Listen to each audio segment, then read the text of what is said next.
Hi, ఇవాళ కాకరకాయ పులుసు ఎలా చేయాలో మీకు చూపిస్తాను. చూడండి, కాకరకాయలు ఇలా రౌండ్గా కట్ చేసి పెట్టుకున్నాను. కాకరకాయలు, నువ్వుల పిండి, ధనియాల పొడి, బెల్లం, నువ్వుల పిండి, వెల్లుల్లిపాయలు దంచి పెట్టుకున్నది, ఉల్లిపాయలు, ఒక టమాటా ముక్కలు, కరివేపాకు, జీలకర్ర మెంతుల పొడి, కొత్తిమీర, ఉప్పు, కారం, చింతపండు పులుసు, పోపు దినుసులు, ఆయిల్. ఇప్పుడు ఎలా చేయాలో మీకు చూపిస్తాను. అందరు చేసుకుంటారు, నా స్టైల్లో నేను చూపిస్తున్నాను. మా తెలంగాణలో ఎక్కువ ఇట్లా చేస్తున్నాము. నువ్వుల పిండి వేసి చేస్తాను ఎక్కువ. చూడండి, కుక్కర్లో ఇలా వేసాను. దీంట్లో 1 స్పూన్ ఉప్పు, 2 స్పూన్ కారం,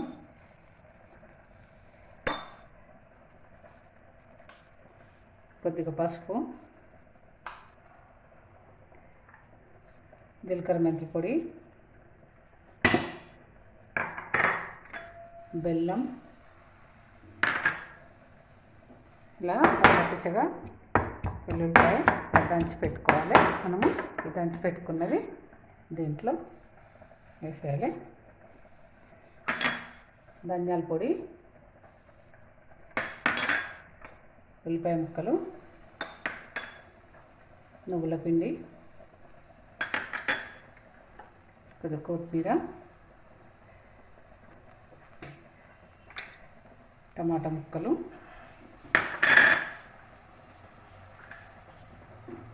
ఇలా కొమ్మలతోని కరివేపాకు వేసేసుకుంటాం.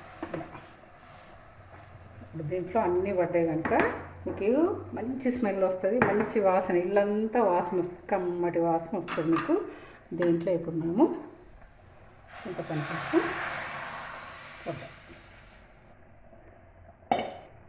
అందరూ తాలింపులో కాకరకాయ ముక్కలు వేస్తారు, నేను దీంట్లో వేస్తాను. విటమిన్స్ అన్నీ దాంట్లో పడతాయి కనుక మంచిగా అనిపిస్తుంది నాకు. మేము ఎప్పుడు ఇలానే చేస్తాను. మీకు ఇలా చేసి చూపించాలని నేను చూపిస్తున్నాను. చూడండి, నువ్వుల పిండి ఎక్కువ వాడుతుంది తెలంగాణలో. ఈ నువ్వుల పిండి చాలామంది వేసుకోరు, ఊరికే పులుసు పెట్టుకుంటారు. నువ్వుల పిండి వేస్తే బాగుంటుంది. ఇప్పుడు దీన్ని మనము 1 spoon oil, 1 spoon oil, spoon వద్దు, సగం స్పూన్, అది మీ చాయిస్. బెల్లం కూడా మీ ఇష్టం ఉంటే వేసుకోండి, లేకుంటే లేదు. ఇప్పుడు దీన్ని మనం 1 విజిల్ వచ్చేదాకా మూత పెడదాం, 1 విజిల్. ఇప్పుడు మనము తాలింపుకు నూనె పెట్టుకుందాము. స్టవ్ వెలిగించేసుకుందాము. ఇది స్టవ్ వెలిగించాను. ఇప్పుడు ఇది స్టవ్ వెలిగించేసి తాలింపు వేస్తాను.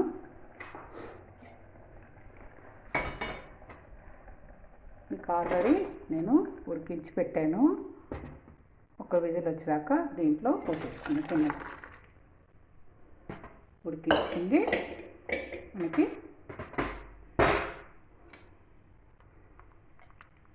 కాకరకాయలు ఆల్రెడీ ఉడికించి పెట్టాను, మీకు త్వరగా కావడానికని చూపిస్తున్నాను మీకు. చూడండి,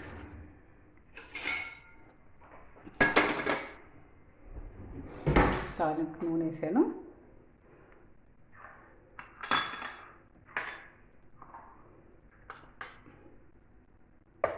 ఇప్పుడు తాలింపులో కొద్దిగా మినపప్పు,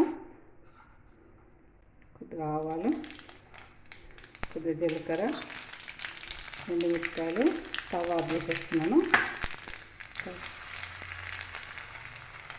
వెల్లుల్లిపాయ, కరివేపాకు,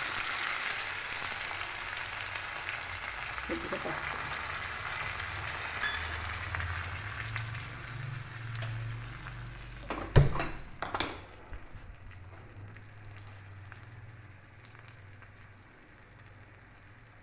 చాలా బాగుంటుంది, మంచి స్మెల్ ఉంటుంది. జీలకర్ర మెంతుల పొడి కూడా పడుతుంది కనుక మంచి స్మెల్ ఉంటుంది. అన్నం అంతా తినేయచ్చు మనం దీంతో. దీనికి మనం కాంబినేషను పప్పు పెట్టుకొని తినండి. అన్నంలో నెయ్యి వేసి చూడండి, పప్పు పెట్టుకొని తినండి.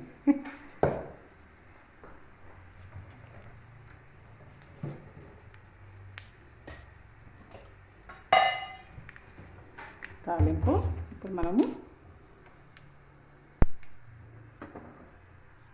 దీంట్లో వేసేసి మొత్తం